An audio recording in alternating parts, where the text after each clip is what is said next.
Hello everyone, আসসালামু আলাইকুম। কেমন আছেন সবাই? আশা করি সবাই অনেক অনেক ভালো আছেন। তো আপনাদের বাসায় যাদের এরকম কিউট কিটি আছে তারা নিশ্চয় ভালো আছে। তো আশা করি তারা সবাই অনেক বেশি ভালো আছে। তো আজকে আমি যে টপিকে কথা বলবো সেটা হচ্ছে বিড়ালের ডিওয়ার্মিং করানোটা কতটা জরুরি।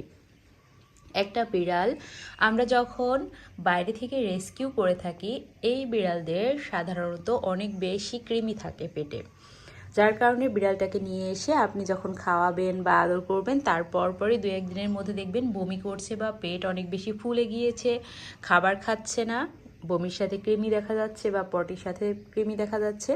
এই সমস্যাগুলো কিন্তু অনেক বেশি ফেস করে থাকি আমরা, কারণ কৃমি হয় সাধারণত বিড়াল বড় হলে ন্যাচারালি হতে পারে। কৃমিতে ন্যাচারালি মানুষের যেমন হয় বিড়ালেরও হতে পারে, তারপরেও ওদের যে কৃমি